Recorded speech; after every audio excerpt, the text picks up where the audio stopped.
akhlak santun, dermawan, pemaaf, ya. Ini semuanya dan rangkaian-rangkaian teman-temannya ya, dari semua akhlak-akhlak yang baik, jujur, amanah, tanggung jawab, bakti sama orang tua, semua ini ya itu akan menjadi satu rangkaian pemberat di timbangan amal hari kiamat. Allahu Rabbi wal Islam dini wa Muhammadan Rasulullah. Assalamualaikum warahmatullahi wabarakatuh. Alhamdulillah wassalatu wassalamu ala Rasulillah. Segala puji dan puja kehadirat Allah Subhanahu wa taala, juga salawat dan taslim kepada Nabi besar Muhammad sallallahu alaihi wa ala alihi wa sahbihi wasallam. Saya mengatakan marhaban bi talabatul ilm untuk semua siswa dan siswi dari Sekolah Al-Wildan dan seluruh teman-teman yang mengikuti acara ini. Tentu kehadiran saya bukan karena menggurui atau lebih tahu daripada Anda semua, tapi kita menjalankan firman Allah Subhanahu wa taala, "Fadzakir fa inna dzikra tanfa'ul mu'minin."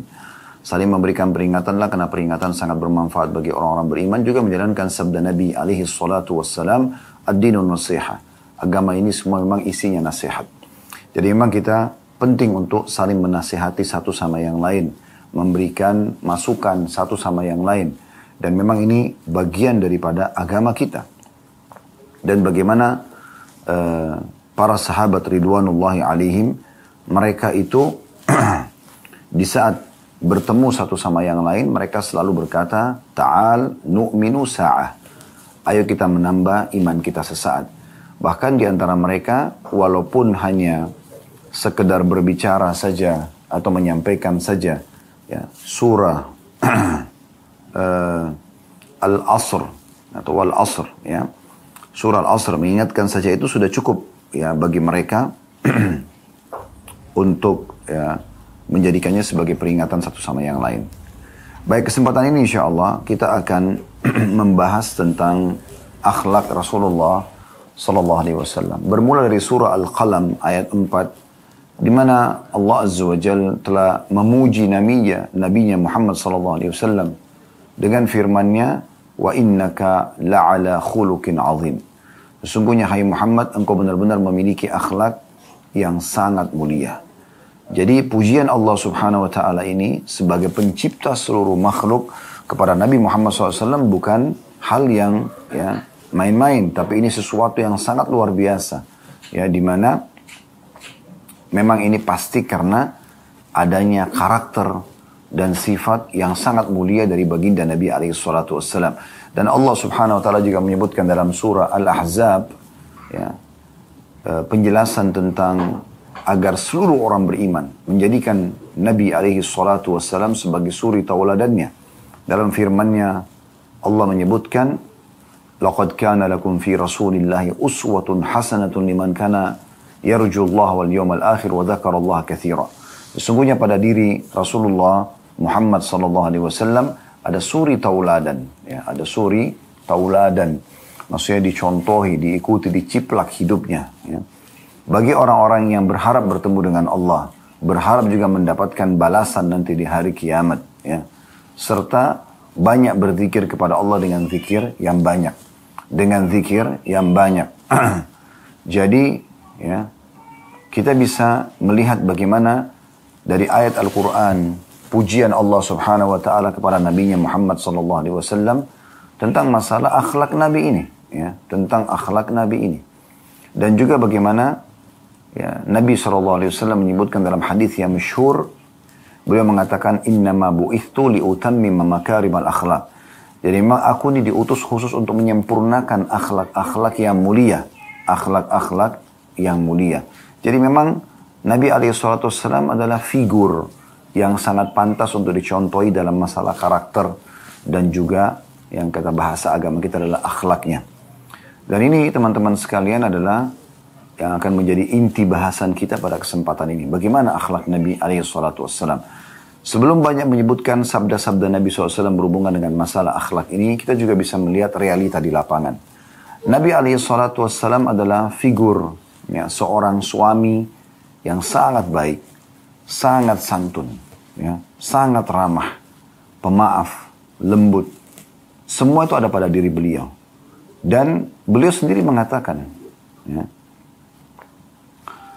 sesungguhnya orang yang paling sempurna akhlaknya di antara kalian adalah yang paling, sesungguhnya yang paling sempurna imannya adalah orang yang paling baik akhlaknya.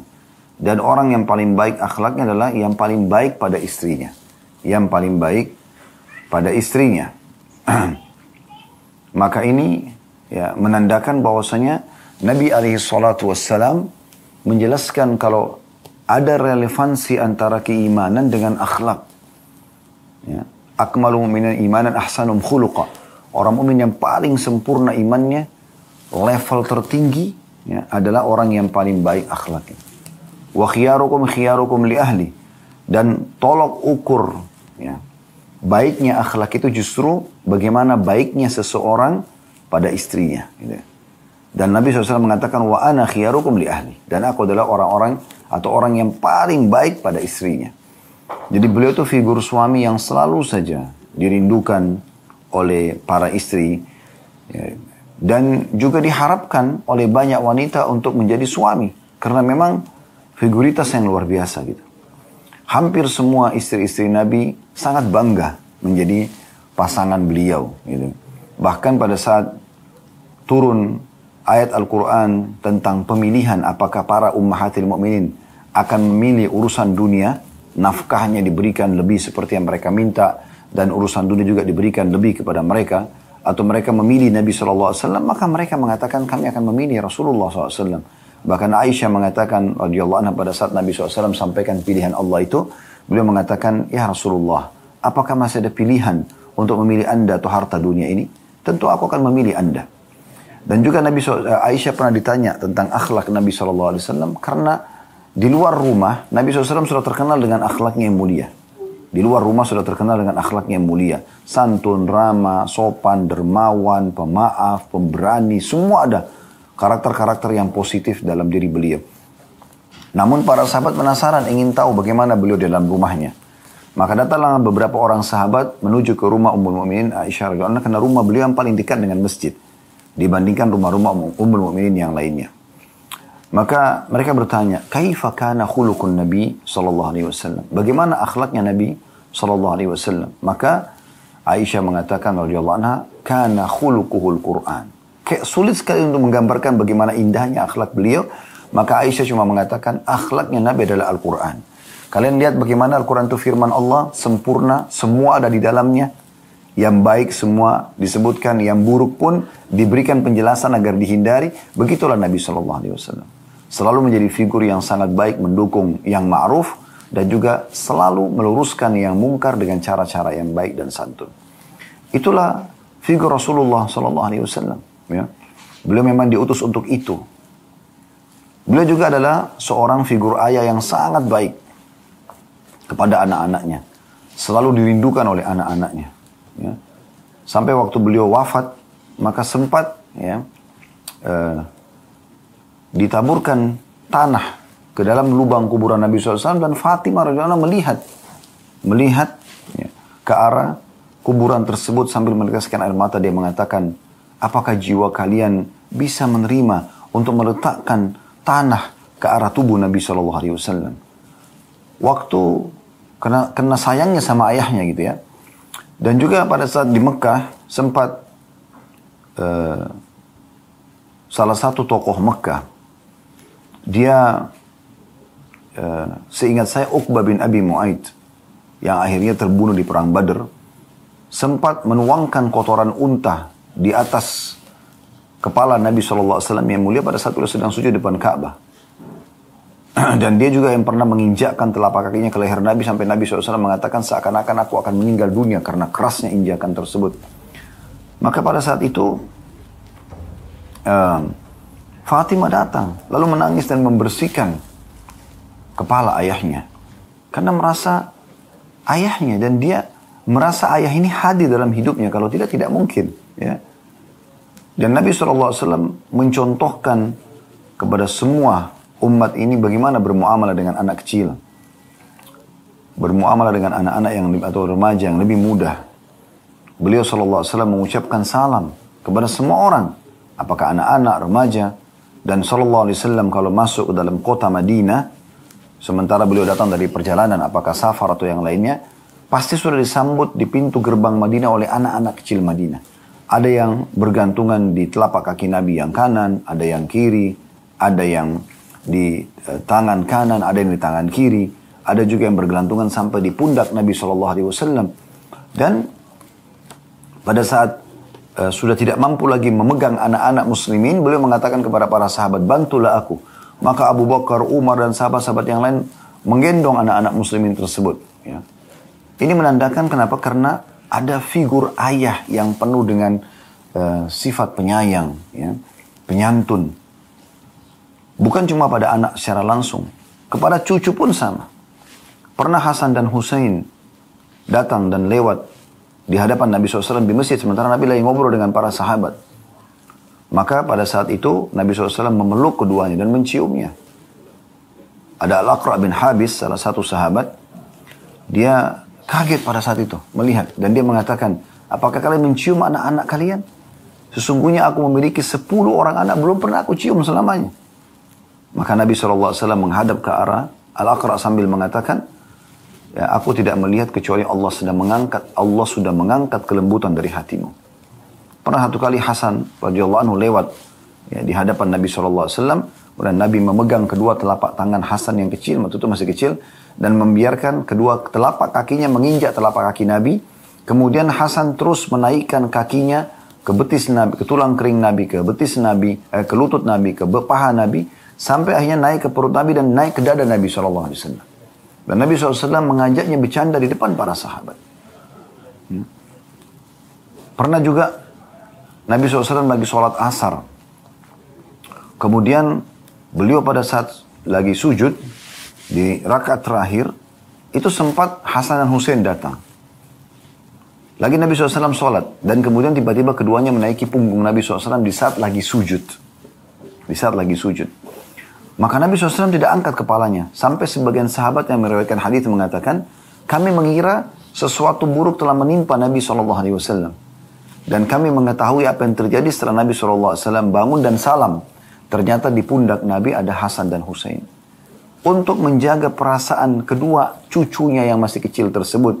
Dan supaya mereka merasakan kasih sayang. Mereka juga tidak membenci ibadah. Maka Nabi SAW menyambutnya dalam ibadah sementara sholat. Coba pertemukan dengan sebagian figur suami yang ada masalah sedikit saja sudah langsung emosional dengan istrinya. Bukannya dia menggunakan akal sehatnya, memecahkan permasalahan dengan tenang. Atau pada saat menjadi seorang ayah, dia selalu berlemah lembut, merangkul anak-anaknya. Mungkin kadang-kadang kena sibuk dengan handphone, maka dia menyuruh anaknya pergilah ke sana. Atau mungkin anaknya ingin dipangku oleh dia pada saat dia masuk ke dalam rumah. Udah ayah capek misalnya. Udah sana, duduk di sana misalnya. Pergilah main. Dan seterusnya. Padahal anak-anak itu ada fase di mana dia akan bersama dengan kita. Dan ada fase mereka tidak akan bersama dengan kita. Fase bersama dengan kita sebagai orang tua adalah di saat mereka lagi 7 tahun pertama. 7 tahun pertama ini umumnya bersama dengan kita. Bersama dengan orang tua. Disitulah saatnya mereka bermain. Ya, dan mereka ingin tahu banyak hal. Maka sifat orang tua di sini karakternya tidak boleh kasar. Makanya Ali radhiyallahu anhu mengatakan, didiklah anak kalian dengan 7 kali 3. 7 tahun pertama semua dengan kelemah lembutan. Karena semua yang mereka lakukan karena keinginan tahu. Bahkan loncat dari sebuah tempat tinggi pun atau memecahkan gelas pun bukan karena mereka sengaja, karena ingin tahu. Bahkan banyak orang tua tidak tahu dalam pendidikan, ini masalah kejiwaan ya. Sering kali ada orang tua cuek dengan anaknya di saat anaknya lagi mau bermain. Bahkan disuruh pergi main sendiri. Padahal anak itu tidak tahu harus main apa. Kemudian dia sibuk dengan handphone atau aktivitas yang lainnya. Di saat misalnya anak itu mencoba sebuah demo, tanda kutip. Misalnya memecahkan gelas, membanting pintu. Lalu orang tuanya teriak dan marah. Bagi anak-anak ini, teriakan dan marah ini adalah bentuk kasih sayang. Oh, berarti saya harus buat masalah. Baru kemudian orang tua saya berikan perhatian. Nah seperti itu munculnya. Nah ini banyak yang orang tidak pahami. Gitu kan? Padahal sebenarnya kalau kita duduk sedikit. Ngajarin mereka doa. Ajarin mereka ya akhlak yang baik. Kisah. Ya. Saya coba dulu dengan beberapa anak-anak yang Allah amanahkan kepada saya. Dan saya duduk sambil menceritakan kepada mereka kisah. Masya Allah cerdas sekali mereka. Dengan Dengan saya setelah sampaikan cerita yang cukup panjang, kisah tentang Atha bin Abi Rabah, kisah tentang ulama-ulama tabi'in, ya. Waktu itu saya kisahkan tentang Urwah bin Zubair, dan ada juga kisah-kisah sahabat yang kadang-kadang saya sampaikan. Sering kali saya lakukan setelah saya menyampaikan kisah tersebut, walaupun panjang, saya katakan coba ulangi. Maka mereka berlomba ulangin. Lalu saya mengatakan pelajaran apa yang bisa diambil? Kejujuran, dermawan, segala macam. Dan itu dengan satu kali saja saya menyampaikan. Begitu luar biasanya. Bayangkan kalau Anda membiarkan ini. Anda membiarkan. Pokoknya ya biarin dia main sendiri. Biarin dia tonton handphonenya. Dia mau lihat apa, saya terserah. Yang penting saya tidak diganggu pada saat makan. Saya tidak diganggu pada saat lagi chattingan sama teman. Saya tidak diganggu pada saat lagi nonton ini dan itu. Ini keliru. Karena kalau kapan mereka terpandu kepada hal yang negatif, maka akan jadi negatif. Kecanduan main game, kecanduan yang tidak baik ya. Sebagian game mungkin ada saja yang ada edukasinya, pendidikan gitu. Karena saya pernah juga bukain anak saya game untuk dokter gigi misalnya. Dan mereka jadi tahu, oh dokter ini. Ya, ternyata dengan itu juga mereka jadi berani pada saat saya tes ke dokter gigi. Mereka jadi tidak takut lagi. Itu masih positif. Tapi banyak kan yang negatif ya. Banyak negatif yang terlihat aurat dan segala macam gitu kan. Yang kurang baik. Maka itu ya tentunya dihindari. Tapi ini contoh, dia biarkan anaknya. Nanti pada saat anaknya sudah kecanduan dengan hal yang negatif, baru dia marah lagi. Selalu larinya ke marah. Lalu bagaimana caranya mendidik anak kita kalau selalu yang ada adalah emosional? Nabi SAW memberikan contoh kelemah lembutan. Ya. Kemudian juga beliau pernah sholat, lalu anaknya Zainab radhiyallahu anha menitipkan cucu Nabi, Umamah. Maka Nabi SAW bawa. Padahal lagi mau sholat. Biasanya mungkin kita mengatakan, ya, saya mau sholat, apa tidak tahu saya mau sholat ya, ke masjid. Masa bawa anak kecil? Nabi SAW gendong. Sampai Imam Bukhari menghususkan bab khusus bolehnya menggendong anak dalam sholat. Saking luar biasanya. Maka Nabi SAW menggendongnya. Dan keluarlah hukum situ boleh menggendong anak pada saat sedang sholat. Pada saat beliau ruku, beliau letakkan di depan beliau. Kemudian beliau i'tidal, beliau sujud. Sampai berdiri ke rakaat kedua baru boleh gendong lagi. Nabi SAW bukan hanya baik kepada anak dan cucu beliau. Beliau baik kepada seluruh anak muslimin. Bahkan kepada pembantunya. Anda pernah dengar ya, Anas ibn Malik? Siapa orang ini? Anaknya Ummu Sulaim. Ibunya seorang wanita yang dijamin surga oleh Nabi SAW. Yang ada julukannya Rumaisa atau Gumaisa. Dia bawa Anas ibn Malik di hadapan Nabi SAW mengatakan, ya Rasulullah ini Anas. Jadikanlah sebagai pembantu Anda. Maka Anas pun supaya maksudnya dia mendapatkan pelajaran dari wahyu. Dan memang betul. Akhirnya mendapatkan didikan langsung di rumah Nabawi. Atau di rumah kenabian. Intinya pada saat itu Anas ibn Malik ya, menceritakan. Dia bilang saya menjadi pembantu di rumah Nabi SAW 10 tahun. Dari umur 9 tahun sampai 19 tahun. 10 tahun. Apa yang dia ceritakan? Dia mengatakan, belum pernah Nabi SAW mengatakan kepadaku, kenapa kau lakukan ini, kenapa kau tidak lakukan ini. Gitu kan? Bahkan, pernah satu kali Anas menceritakan, saya disuruh oleh Nabi SAW untuk pergi membeli hajat beliau di pasar. Pas keluar dari rumah Nabi SAW, ada halaman luas di depan rumah Nabi dan itu di pelataran masjid. Ya. Maka dia bilang, saya lihat orang yang, anak-anak yang sebaya dengan saya. Sebaya dengan saya. Saya pun terlupa hajat Nabi SAW. Lalu saya sibuk main dengan mereka. Tiba-tiba saya mendengar dari belakang saya ada suara mengatakan, ya Unais. Ya. Ini ismu tasghir. Nama yang dikecilkan gitu ya. Dalam bahasa Arab. Orang Arab itu kalau mau panggil panggilan sayang, dikecilkan namanya. Ya. Anda pernah dengar julukannya Aisyah radhiyallahu anha. Ya. Humaira dari kata-kata hamra. Ya. Sebenarnya itu berwarna merah. Tapi Humaira nama panggilan sayang karena pipi beliau ada kemerah-merahan. Dan ini bagian daripada sunnah Nabi SAW. Ya. Maka beliau ya, memanggil Anas sambil mengatakan, ya Unais. Ya. Tidakkah? Lalu Anas mengatakan, aku pun balik ke belakang ternyata dia adalah Rasulullah SAW. Lalu Nabi SAW mengatakan, tidakkah engkau menyelesaikan hajat kedua lalu kemudian engkau bermain? Begitu luar biasa akhlaknya sebagai seorang orang tua. Tentu di sini bukan cuma sekedar ayah, ibu pun sama. Berapa banyak di antara ibu yang sangat kasar dengan anak-anaknya. Yang keluar tutur katanya semua tidak baik.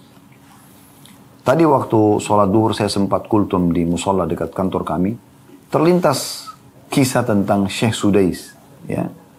Tiba-tiba saya terlintas di benak saya maka saya sampaikan.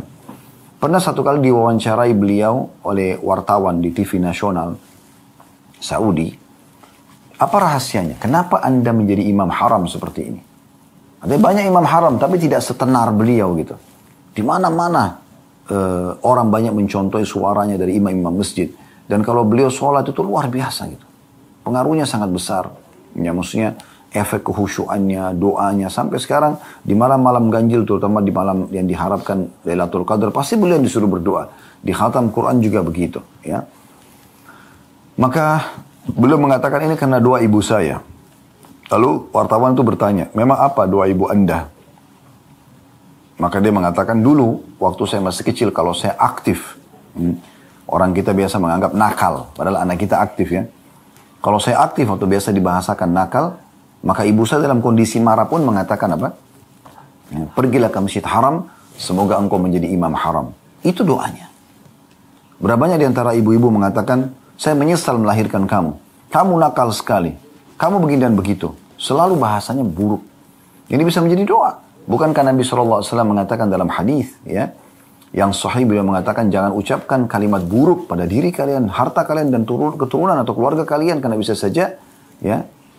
saja itu diaminkan oleh malaikat yang sedang lewat ya, dan terjadilah itu. Makanya kami biasa kalau ada di antara jemaah yang berbicara memiliki permasalahan dalam rumah tangga dengan anak-anaknya, dengan lingkungannya, maka selain saya ngajak taubat kepada Allah SWT, introspeksi diri di sini isinya adalah bagaimana mengucapkan secara khusus kepada Allah, ya Allah, kalau seandainya ada perkataan buruk dari hamba ini, buat diri hamba, buat keluarga hamba dan harta hamba yang menjadi penyebab permasalahan yang muncul ini, maka maafkanlah. Karena bisa saja itu penyebabnya, gitu kan? Makanya Nabi SAW selalu bertutur kata yang baik, santun. Para sahabat mengambil akhlak ini, ya, sampai mereka dalam kondisi marah pun disebutkan dalam sebuah riwayat Aslam, salah satu ya tabi'in itu pernah menjaga Baitul Mal Muslimin, bertemu dengan Abdullah bin Arkam, ini sahabat Nabi, kemudian ya Abdullah bin Arkam mengingatkan dia tentang masalah bahayanya menggunakan harta zakat kalau bukan pada ahlinya. Maka dalam kondisi Aslam sempat tersinggung lalu dia mengatakan yakfirullahu lak, semoga Allah memaafkan Anda. Kenapa Anda ucapkan ini kepadaku? Jadi bahasa ini sebenarnya yakfirullahu lak di Timur Tengah juga, semoga Allah ampuni Anda. Lalu kemudian dia sebutkan kenapa Anda ucapkan perkataan ini. Juga di Timur Tengah sudah biasa kami dengar itu. Allahu yahdi, semoga Allah berikan Anda hidayah. Kemudian dia mengatakan, kenapa engkau telat? Kenapa engkau lakukan ini? Begitu. Kenapa kita tidak ucapkan kata-kata ini kepada anak-anak kita? Kepada pasangan kita, supaya jadi bagus. Gitu kan? Dan banyak contoh dalam masalah ini yang dicontohkan oleh Nabi SAW. Ini sebagian kecil ya, karena melihat keterbatasan waktu kita. Kemudian juga Nabi SAW menjadi seorang figur, ya, sahabat, teman yang sangat sempurna. Sampai beliau selalu dirindukan oleh para sahabatnya. Setiap hari di depan pintu rumah Nabi SAW, sahabat sudah pada ngumpul. Gitu. Mau melihat wajah beliau. Karena wajahnya penuh dengan cahaya. Orang yang biasa tenang, ya, tidak emosional, orang yang bijaksana, apalagi orang yang sangat dekat dengan Allah, sering berwudu, sering berzikir, baca Al-Quran, orang yang bertakwa kepada Allah, itu wajahnya bercahaya. Kita melihatnya saja nyaman gitu. Melihatnya saja apa? Melihatnya saya sudah nyaman gitu. Dan terasa ada tambahan iman. Memang sudah begitu figur orang-orang beriman. Sampai Ka'ab pernah menggambarkan, saya pernah di depan rumah Nabi SAW dan saya sedang melihat bulan purnama. Dan sangat indah, mata saya tidak mau teralihkan dari bulan purnama itu. Ya. Kemudian saya melihat ke arah pintu rumah Nabi, kebetulan pintu rumah Nabi pas dibuka dan Nabi lagi keluar. Waktu itu menggunakan jubah berwarna merah dan baru habis mandi, rambutnya disisir rapi SAW. Maka Ka'ab mengatakan, aku pun melihat ke arah Nabi, aku menemukan Nabi lebih indah daripada bulan purnama itu. Beliau selalu dirindukan, beliau selalu diceritakan oleh para sahabatnya karena akhlaknya, karena penampilannya, karena segala macam hal. Ya, mereka sangat senang menjadi para sahabat Rasulullah SAW. Dan kita pun tentu berharap bisa menjadi sahabat beliau. Karena akhlak-akhlak yang mulia. Beliau selalu menasihati dan merangkul dengan cara yang baik. Dengan cara yang santun. Berapa banyak di antara sahabat yang berperilaku kasar. Karena mereka orang Arab Badui.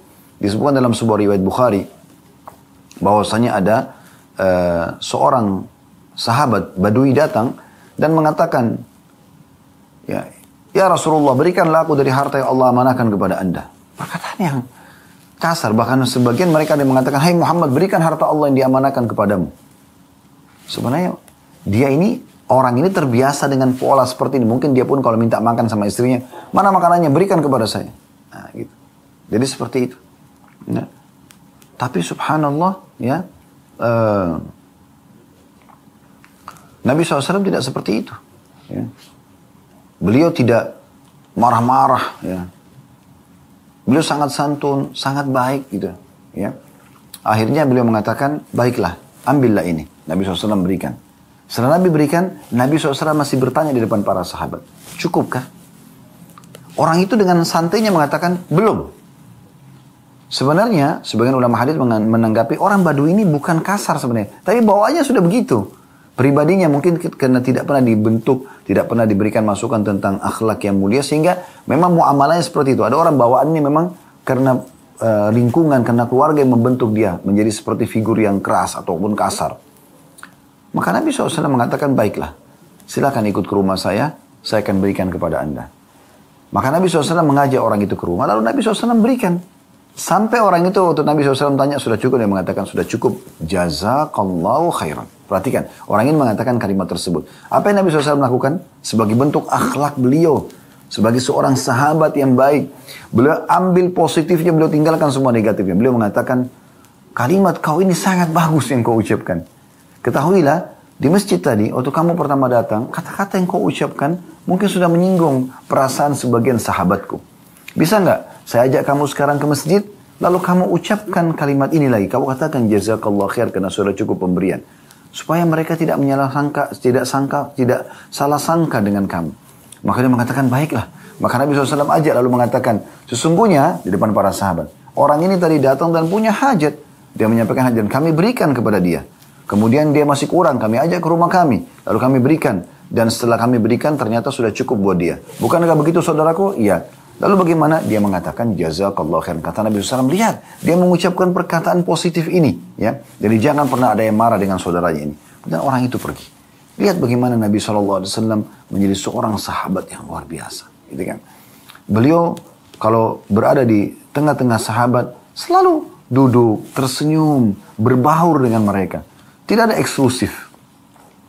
Berbaur dengan mereka, mendengarkan keluhan mereka, memberikan masukan kepada mereka, menerima hadiah yang mereka berikan. Jadi Nabi SAW figur yang luar biasa gitu. Ya. Sampai disebutkan dalam beberapa riwayat, ya, sebagian sahabat menggambarkan, kami belum pernah menemukan tangan lebih lembut daripada tangan Nabi SAW. Bahkan tangan beliau digambarkan lebih lembut daripada sutra. Karena orang yang punya figur, karakter yang lembut itu berpengaruh pada kelembutan tubuhnya. Lihat nggak orang kalau biasa emosional, berkerut sana sini, ya, karena sering marah, ya. Tapi kalau orang yang tidak emosional, kita temukan walaupun umurnya mungkin sudah mencapai umur senja, umur yang sudah pertengahan ke atas lah, 30 tahun, 40 tahun, 50 tahun ke atas, mungkin sudah, ya, orang yang tidak emosional tidak akan berkerut, ya, ataupun ada sedikit mungkin karena faktor umur. Tapi kalau orang yang emosional mungkin 20, 25 tahun, 30 tahun sudah kita lihat semuanya rambutnya sudah ubanan, berkerut sana sini, itu karena emosi yang tidak bisa terkontrol.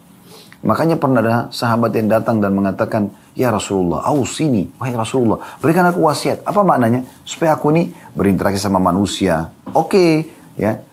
Juga di penilaian Tuhanku juga oke, bagus gitu. Aku tidak ada masalah. Itu ausini, berikan aku wasiat supaya aku ini bahagia dunia akhirat. Berjalan semuanya nyaman saja. Kata Nabi SAW satu nasihat, la taghdab, jangan kau emosional. Apalagi ya Rasulullah, la taghdab. Apalagi ya Rasulullah, la taghdab. 3 kali. Dalam riwayatnya Nabi SAW mengatakan, la taghdab walakal jannah. Jangan kau emosional, kau pasti akan dapat balasan surga. Dan beliau mengatakan dalam hadis Bukhari yang lain, laisa sur'atu bil ghadab. Bukan keperkasaan, kejantanan, kedewasaan dini daripada emosional seseorang. Walakin sur'atu man malaka nafsu indal ghadab. Tapi kedewasaan, kebijaksanaan justru keperkasaan dinilai pada saat orang bisa mengontrol emosinya di saat dia sedang marah. Begitu Nabi SAW contohkan dan gambarkan. Gitu kan? Beliau figur orang yang sangat pemberani. Disebutkan dalam sebuah riwayat bahwasanya pernah terjadi gemuruh, suara gemuruh di kota Madinah. Jadi saking ributnya kota Madinah pada saat itu, gemuruh, sahabat sudah tahu ini kayaknya ada penyerang ini yang mau masuk ke Madinah. Maka mereka kumpul di depan masjid Nabi SAW, depan rumah Nabi SAW, dengan tujuan ingin tunggu instruksi.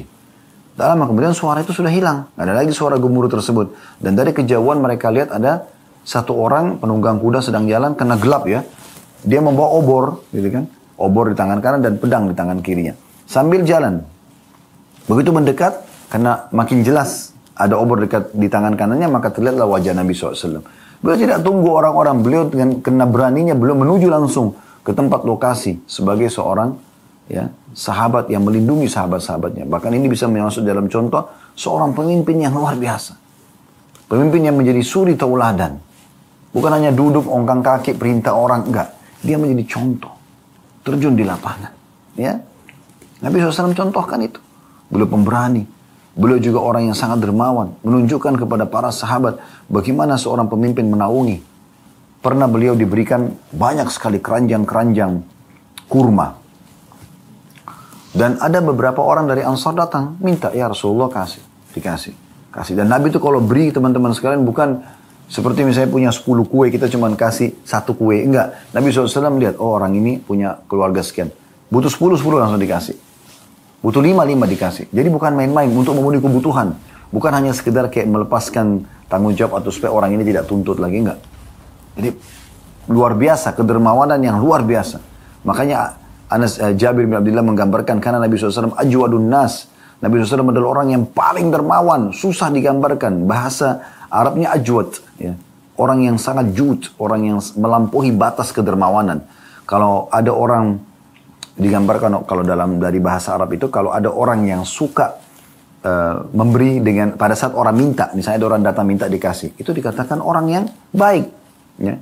Tayyibun nafs atau yang bahasa-bahasa yang semirip dengan itu. Tapi kalau ada orang yang tanpa dimintai dia beri, ini namanya orang yang jud, karam, orang yang punya kedermawanan yang luar biasa. Nah itu dimaksud dengan ajwadun nas. Nabi SAW itu tidak tunggu orang minta, tidak minta pun beliau kasih. Suka sekali begitu. Dan beliau tidak pernah menolak siapapun yang minta. Selalu beliau kasih. Bahkan Anda perlu ketahui, ada hadis-hadis Nabi SAW ya, yang menegur ya, orang-orang yang punya kelebihan harta lalu dimintai, lalu dia mengatakan tidak ada misalnya. Itu ada teguran tersendiri oleh Nabi SAW. Yang jelas, beliau pernah memberi. Akhirnya habis keranjang-keranjang kurma. Beliau sendiri belum makan, beliau sendiri juga belum bawa pulang ke rumahnya. Tanya masih ada orang yang datang minta. Ya Rasulullah, saya juga mau. Sudah habis. Nabi SAW tidak mengatakan, oh sudah habis. Enggak kau lihat sudah habis? Enggak. Atau saya sudah tidak punya? Beliau diam saja. Lalu Umar bin Khattab, yang merupakan sahabat beliau dan juga mertua beliau radhiyallahu anhu, di sebelah Nabi mengatakan, ya Rasulullah, Allah tidak bebankan Anda di atas kemampuan Anda. Artinya sudah, Anda sudah bagi tadi. Ini sekarang orang minta sudah enggak ada. Nabi SAW tetap diam. Ali bin Abi Thalib, di sebelah Umar, yang merupakan sahabat beliau juga, sepupu beliau, sekaligus anak mantu beliau dan mertuanya Umar. Karena di akhir hidupnya Umar bin Khattab beliau menikah dengan Ummu Kalthum binti Ali. Ya. Dan ini untuk menjelaskan tambahan informasi saja kalau para sahabat itu saling dekat satu sama yang lain. Ya. Di mana orang Syiah membenci Umar bin Khattab, memuliakan Ali. Padahal sebenarnya mereka saling memuliakan satu sama yang lain. Maka Ali bin Abi Thalib mengorek kantongnya dan menemukan ada 3 dirham uang. Lalu beliau mengatakan, ya Rasulullah, ini masih ada sedikit harta saya. Berikan kepada siapapun yang Anda inginkan. Maka Nabi SAW senyum. Beliau langsung kasih kepada orang yang minta. Lalu beliau mengatakan kalimat yang mulia. Bihadza umirtu. Beginilah aku diperintahkan. Memang begitu. Seorang pemimpin yang selalu ingin menaungi, selalu ingin memberi. Sifat kedermawanan yang luar biasa. Baik sebagai individual ataupun sebagai pemimpin. Ya. Dan beliau pernah menyebut sebuah hadis yang mulia dan ini diangkat oleh Imam Az-Zahabi rahimahullah dalam kitab Al-Kabair beliau tentang bahayanya bukhul, pelit, lawannya dermawan, gitu kan? Pernah satu kali beberapa orang Ansar datang lalu mengatakan waktu ditanya oleh Nabi SAW, siapa pemimpin suku kalian? Kebetulan pemimpin suku mereka baru wafat. Maka kata mereka Fulan bin Fulan, disebutkan namanya. Kemudian kata Nabi SAW, bagaimana dia? Mereka mengatakan dia tampan, punya wibawa, hanya saja dia bakhil. Dia perhitungan pelit. Ya. Maka kata Nabi SAW, penyakit jiwa apa yang lebih berat daripada pelit itu? Sampai dengan adanya perkataan Nabi SAW yang tegas ini, dan juga beberapa dari Al-Quran dan juga hadis Nabi SAW sudah kami panjang lebar bahas di masalah bukhul ya, tentang kebakhil. Tidak bisa kita jelaskan semua di kesempatan ini. Itu menjelaskan karena adanya ancaman ini masuk dalam kategori dosa besar.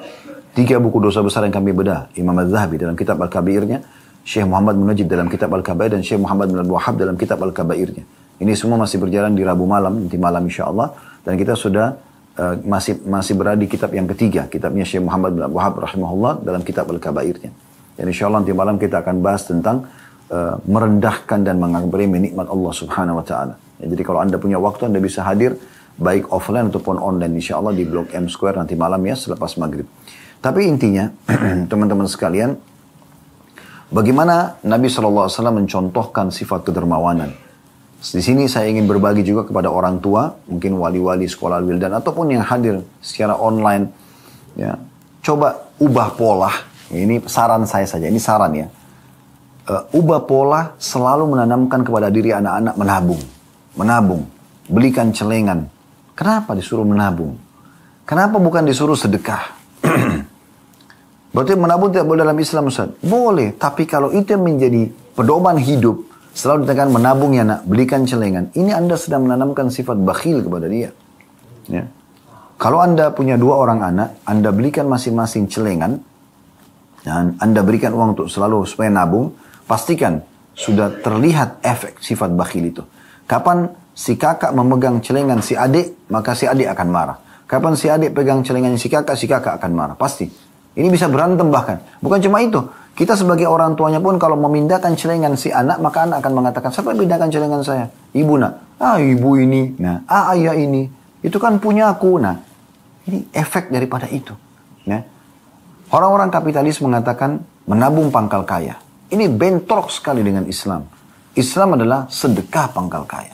Berikan uang jajan kepada anak-anak dan bahasakan ke mereka. Nah, nanti pada saat istirahat, kalau lagi belanja di kantin, ya, belikan temanmu ya. Kalau ada teman yang tidak mampu, ataupun ada sahabat kamu, berikan saja. Tidak masalah. Ajarkan mereka bersedekah. Pergi ke masjid atau musola dekat rumah, berikan uang. Biarkan mereka terbiasa berikan di celengan masjid. Anak-anak kami, karena kami biasakan ini, setiap kali jalan pun, di jalan, kadang-kadang mereka sudah ingatkan, abati, itu ada orang miskin. Nah mereka tahu, sering kami mampir berikan kepada orang-orang ini. Mereka sudah terbiasa, bahkan mereka berlomba, saya abati, maksudnya saya yang memberikan gitu. Saya berikan mereka untuk memberikan. Maka ini contoh, karena Islam memang mengajarkan begitu. Dan Rasulullah SAW berakhlak dermawan. Kita sedang pelajari akhlak beliau SAW. Tanamkan itu. Kadang-kadang yang saya tidak bisa, masih belum bisa nangkap itu ya. Adanya suami istri yang ribut tentang utang piutang. Kamu pakai uang saya, kamu pakai uang saya. Itu kan uang saya. Subhanallah. Allah menjadikan suami istri sebagai pakaian satu sama yang lain, terus masih perhitungan dengan masalah uang. Ini unik sekali. Ya. Dermawan, kasih saja. Bolehkah istri memberikan kepada suami? Boleh. Bahkan itu sedekah yang paling afdal. Istri Abdullah bin Mas'ud radhiyallahu anhum ajma'in pernah mendengarkan motivasi Nabi SAW untuk sedekah. Bahkan dalam beberapa ulama hadis menerjemahkan dengan zakat bahkan. Kemudian dia pulang ke rumah, dia mengatakan kepada suami Abdullah bin Mas'ud, tadi kami mendengarkan ceramah Nabi SAW tentang sedekah. Ada sedekah saya mau keluarkan. Tapi saya tadinya berpikir untuk memberikan kepada anda. Cuma saya mau tahu hukumnya, boleh nggak? Kalau nggak boleh, maka saya akan alihkan ke orang lain. Cobalah tanya kepada Nabi SAW. Abdullah bin Mas'ud karena punya wibawa seorang suami, dia mengatakan, kamu saja yang pergi tanya. Maka pergilah istri Abdullah bin Mas'ud bersama seorang wanita Ansar yang lain. Datang ke rumah Nabi SAW. Kemudian menanyakan tentang masalah hukum ini.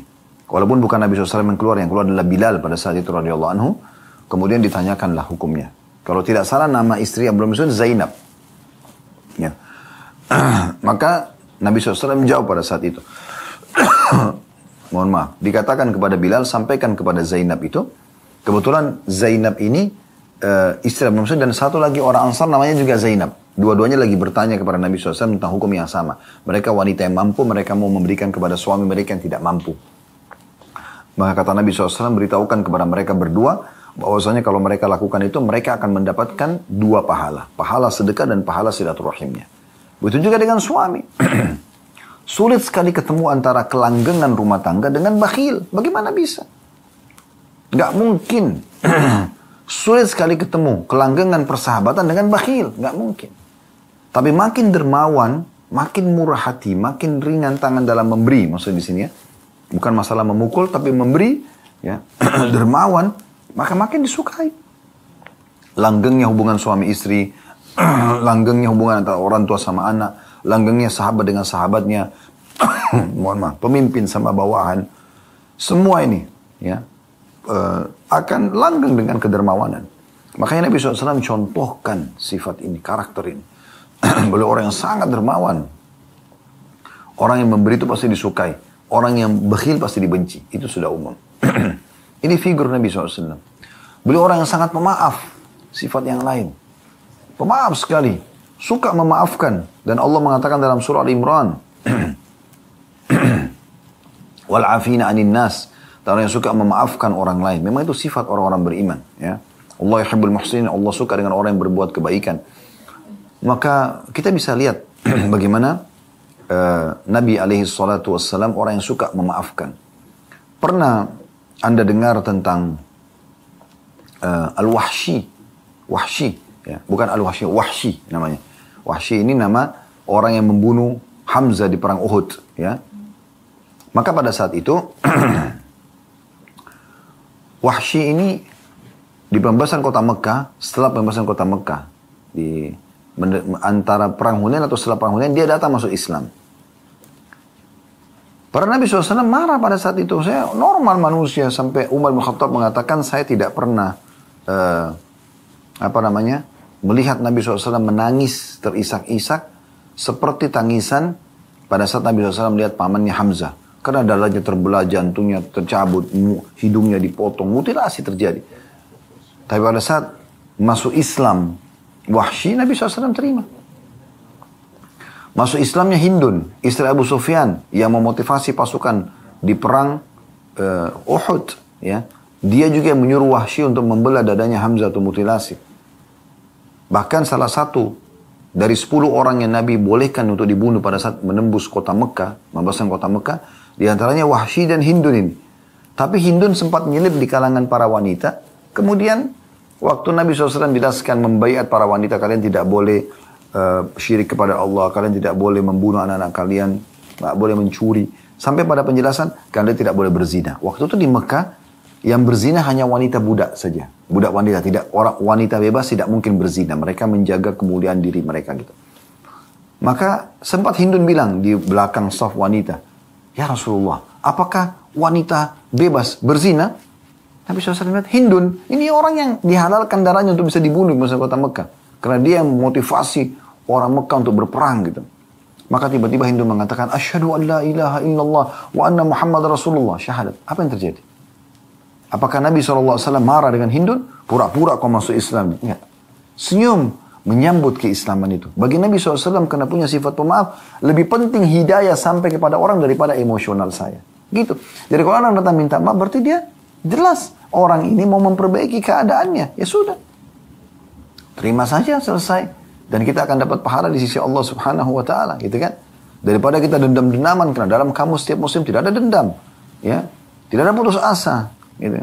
Tidak ada emosional, semuanya harus kebaikan-kebaikan. Memang sudah begitu ajaran Nabi alaihi salatu wassalam, gitu kan? Beliau sangat pemaaf, luar biasa gitu.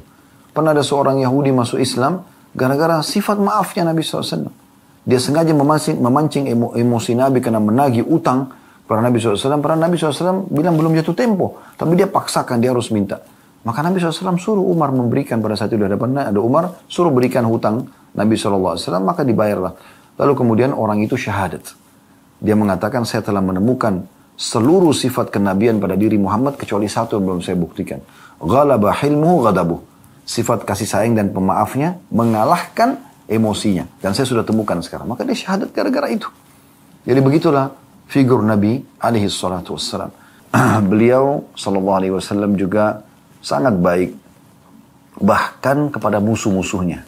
Bahkan kepada musuh-musuhnya. Ya. Beliau tahu kapan beliau harus tegas dan kapan beliau harus bisa menghadapi musuh itu dengan akhlak-akhlak yang mulia. Banyak sekali yang tadinya orang-orang membenci Nabi SAW, tentu membenci mereka tanpa sebab. Hanya karena isu yang tersebar, kalau Nabi Muhammad SAW adalah seorang penyihir, orang yang jahat dan seterusnya. Seperti Thumamah bin Busar radhiyallahu anhu. Ya. kepala suku Hanif ya, atau Hanifah yang ada di Mekah atau di sekitar Mekah, bukan di Mekahnya ya. Mereka inilah yang mensuplai makanan-makanan pokok masyarakat Mekah gitu. Satu waktu dia tertawan oleh Muhammad bin Maslamah radhiyallahu anhu dalam salah satu peperangan ya. Kemudian pada saat ditawan, Nabi SAW keliling melihat tawanan, lalu beliau heran melihat ada Thumamah. Lalu beliau berkata kepada Muhammad bin Maslamah dan teman-teman yang lain, bagaimana? Apakah kalian tahu siapa yang kalian tawan ini? Mereka mengatakan, tidak ya Rasulullah. Kami cuma temukan di jalan, kami pikir dia adalah salah satu musuh tadinya, maka kami tawan. Kata Nabi SAW, ini adalah Thumamah bin Gusal. Dia adalah pemimpin suku Hanifah ya, yang ada di sekitar Mekah, yang mensuplai di sana, yang mensuplai ya makanan di Mekah. Maka berbuat baiklah pada dia dan juga tawanan yang lainnya. Maka dia pun sempat ditawan, diikat di sekitar masjid, dan dia mendengarkan bacaan-bacaan ayat Al-Quran karena dalam bahasa Arab dan dia faham, dan melihat bagaimana akhlaknya Nabi SAW, saling tegur sapa, senyum, mereka saling berbagi. Lalu Nabi SAW sering bertanya kepada dia sambil mengatakan, Nabi SAW datang ke Thumamah lalu mengatakan, bagaimana pendapatmu? Dia mengatakan, wahai Muhammad, engkau ya mengetahui kalau seandainya engkau berbuat baik, maksudnya padaku, maka kau berbuat baik pada orang yang tepat ya, dan orang yang tahu membalas budi. Tapi kalau engkau berbuat kejam ya, maka engkau juga sudah tahu di belakangku ada banyak orang, maksudnya banyak kekuatan gitu. Maka Nabi SAW menawarkan dia Islam, dia masih menolak. Hari pertama, hari kedua, hari ketiga. Setelah 3 hari berlalu, dan Nabi SAW selalu mengatakan begitu, kalau orang ini mengatakan, kalau engkau memaafkan orang yang tahu berterima kasih. Kalau engkau berbuat sesuatu yang kejam, maka engkau tahu akan berhadapan juga dengan orang yang punya banyak massa di belakangnya.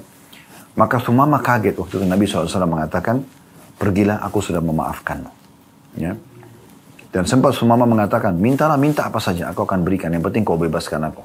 Tapi Thumamah kaget, karena selama ini mereka tahu tawanan itu cuma 2 keadaannya. Ditebus dengan tebusan yang sangat mahal, apalagi kayak dia kepala suku, atau dibunuh, dihukum mati. Maka Nabi SAW tidak ganggu dia, bahkan selama 3 hari itu ditawan, diberikan makan yang cukup dan segala macam. Kemudian juga ya dia dimaafkan oleh Nabi SAW. Maka Thumamah pun keluar dari kota Madinah, kemudian sempat mandi lalu masuk lalu syahadat. Setelah syahadat yang mengatakan, ya Rasulullah, dulu adalah anda figur orang yang paling aku benci, sekarang anda adalah orang yang paling aku cintai. Dulu kota anda ini, negeri anda negeri yang paling aku benci, sekarang negeri anda negeri yang paling aku cintai ya Rasulullah. Perintahkan aku apa saja. Maka Nabi SAW mengatakan, lanjutkanlah perjalanan umrahmu. Tadinya Thumamah ini mau umrah gitu. Pergi lanjutkan umrahmu dan lakukan apa yang kau bisa lakukan. Maka dia pun pergi ke Mekah, disambut oleh orang-orang Mekah, karena ini pemimpin suku Hanif ini yang mensuplai makanan pokok orang-orang Mekah gitu. Maka pada saat tawaf, dia mengucapkan talbiyah dan dia menghapus talbiyah syirik. Ya, talbiyah yang umum dari zaman Nabi Ibrahim AS dan dilanjutkan di zaman Nabi Muhammad SAW. Labbaik Allahumma labbaik, labbaik la syarika laka labbaik, innal hamda wa ni'mata laka wal mulk la syarika lak.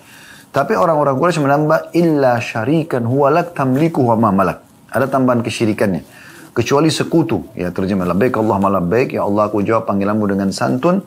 Labbaik la syarika laka labbaik, aku jawab panggilanmu dengan santun, tidak ada sekutu bersamamu. Innal hamda, segala puji-pujian, wa ni'mata, dan nikmat, innal hamda wa ni'mata laka wal mulk, milikmu lah, dan juga seluruh kerajaan, la syarika lak, tidak ada sekutu bersamamu. Maka pada saat itu orang-orang Quraisy menambahkan, illa syarikan huwalak, kecuali sekutu yang engkau miliki, tamliku ma malak, ya, engkau pemiliknya dan apapun yang dia miliki juga milikmu. Bahasa ini seakan-akan Allah itu punya sekutu. Maka Thumamah menghapus itu. Maka mereka heran karena mereka tahu yang tidak membaca ini adalah muslimin. Mereka mengatakan, apakah engkau setelah meninggalkan agama nenek moyang wahai Thumamah, meninggalkan agama nenek moyang wahai Thumamah? Kata Thumamah, tidak, tapi aku sudah mengucapkan asyhadu an la ilaha illallah wa anna Muhammad Rasulullah. Tokoh-tokoh Quraisy langsung menawan Thumamah pada saat itu. Maka Thumamah menginstruksikan kepada anggota sukunya untuk memboikot semua makanan pokok yang masuk ke Mekah. Kepada saat itu terjadi pemboikotan besar-besaran. Sampai dalam 3 hari tidak ada suplai makanan masuk ke Mekah. Maka akhirnya ya, mereka minta maaf kepada Sumama. Sumama mengatakan, ya, Sumama, pakai tha ya, Sumama mengatakan, saya tidak akan memaafkan kalian sampai Rasulullah SAW memaafkan. Maka mereka pun terpaksa mengirim surat permohonan maaf kepada Nabi SAW. Setelah Nabi maafkan, barulah Sumama melepas pemboikotan tersebut. Tapi musuh-musuh pun bisa masuk Islam seperti ini. Anda pernah dengar kisah tentang Urwa bin Mas'ud radhiyallahu anhu yang masuk Islam di perang Khandaq. Dia keluar dari Mekah dengan pakaian perangnya. Tapi akhirnya Allah tanamkan keimanan dan masuk Islam. Karena melihat kelembutan Nabi SAW. Dalam peperangan pun beliau tidak emosional. Ya. Tidak ada dalam Islam memutilasi musuh. Ya. Kalaupun membunuh, kata Nabi SAW, bunuh dengan cara yang baik. Ditusuk mati, selesai. Gitu. Ya, kalau dia minta ditawan, ditawan. Tidak ada pembunuhan. Dia akhirnya masuk Islam. Dan dialah yang membuat pasukan Ahzab akhirnya jadi bubar. Ya. Dengan izin Allah Subhanahu Wa Taala, di malam akan ditiupkannya angin yang kencang pada saat itu. Jadi banyak sekali contoh-contoh. Dan kita kalau ingin mengorek akhlak Nabi SAW, luar biasa luasnya. Gitu kan? Namun saya ingin melengkapkan bahasan kita dengan beberapa hadis-hadis Nabi SAW yang memang yang memang beliau menjadikan motivasi untuk kaum muslimin. Ya. Seperti misalnya hadis yang masyhur, ya, diriwayatkan oleh Tirmidzi. Dan ini disahihkan oleh para ulama hadis. Ya. Hadis Abu Darda radhiyallahu anhu di mana Nabi SAW bersabda, "Ma syai'un athqalu fi mizanil mu'mini yaumal qiyamati min khuluqi hasan. Wa inna Allah la yabghadu al-fahish al-badi." Artinya, tidak ada sesuatu yang lebih berat dalam timbangan seorang mukmin di hari kiamat nanti. Yang paling berat justru akhlak-akhlak yang mulia. Dan sungguh Allah sangat membenci orang yang suka berkata keji dan juga ya berkata kotor dan keji dan bersikap kotor ataupun keji. Dan ini Nabi SAW menjelaskan sangat jelas. Pilihannya hanya memiliki akhlak yang baik atau ya memiliki akhlak yang buruk. Akhlak yang baik Allah puji, Allah senang, Allah ridho dengan itu, dan akhlak yang buruk Allah benci. Di antaranya adalah sikap dan perkataan yang buruk. Dan kita ambil pelajaran dari hadits Abu Darda radhiyallahu anhu bagaimana akhlak santun, dermawan, pemaaf, ya. Ini semuanya dan rangkaian-rangkaian teman-temannya ya, dari semua akhlak-akhlak yang baik, jujur, amanah, tanggung jawab, bakti sama orang tua, semua ini ya itu akan menjadi satu rangkaian pemberat di timbangan amal hari kiamat. Di dalam hadis yang lain juga masih dari Abu Darda radhiyallahu anhu, dan hadis ini masih riwayat Tirmidzi dan juga dinilai hasan. Kalau tadi hadis sahih, ini hadis hasan.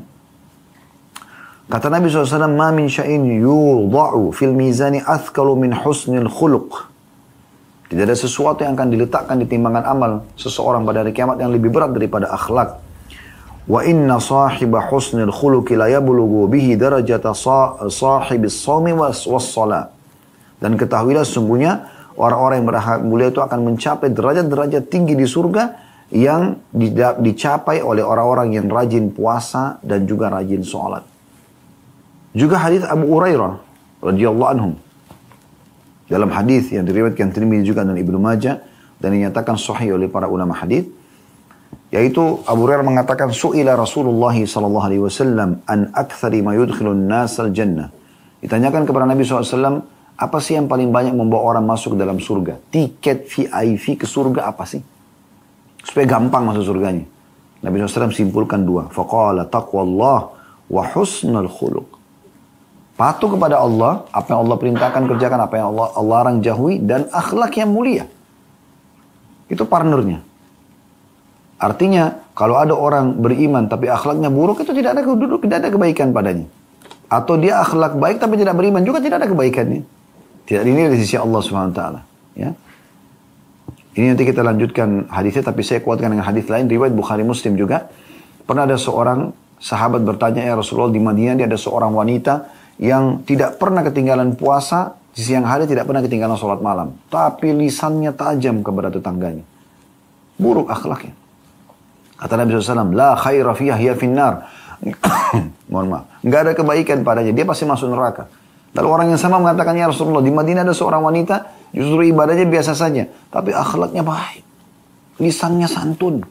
Kata Nabi SAW, "Al khaira fiha wa hiya fil jannah." Kebaikan ada padanya dan dia pasti masuk surga. Coba bayangkan. Tiket VIP ke surga, itu luar biasa. Kemudian dikatakan masih lanjutan hadis tadi riwayat Tirmidzi dan Ibnu Majah, wa su'ila an aktsari ma yudkhilun nas al-nar, faqala al-famu wal farj. Dan ditanyakan kepada Nabi SAW yang paling banyak membawa orang masuk ke dalam neraka, beliau mengatakan mulut, ya, dan kemaluan. Lisan yang tajam. Ucapan orang mukmin hanya bisa keluar mas saja, tanda kutip sini, maksudnya semuanya kata-kata baik. Zikir, berdoa, nasihat, ya, atau hal yang mubah. Misalnya nanya kabar orang, tunjukin jalan yang alamat orang. Dan tidak ada kata-kata buruk dari lisan seorang mukmin. Ya, tidak ada kata-kata kasar yang keluar. Begitu juga kemaluannya tidak disalahgunakan. Tidak diletakkan pada, ya, tempat yang salah. Ya. Maka itu adalah akhlak yang luar biasa. Ya, akhlak yang luar biasa gitu. Ya. Sehingga dia cuma meletakkan pada yang halal saja kemaluannya. Ya. Dan ini harus diperhatikan baik-baik oleh setiap mukmin tentunya. Dan kita kalau ingin bahas tentang hadis-hadis tentang masalah akhlak banyak sekali. Ya. Tapi saya rasa rangkaian tadi, contoh-contoh dari Rasulullah SAW di lapangan, ya, dan dipraktikkan oleh beliau dengan beberapa tadi hadis keutamaan akhlak ini, sudah cukup mewakili insya Allah.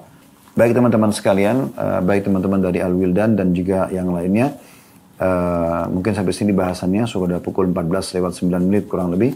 Semoga apa yang kita bahas hari ini bermanfaat dan insya Allah kita ketemu di kesempatan lain nanti. Subhanakallahumma bihamdika asyhadu an la ilaha illa anta astaghfiruka wa atubu ilaik. Wassalamualaikum warahmatullahi wabarakatuh.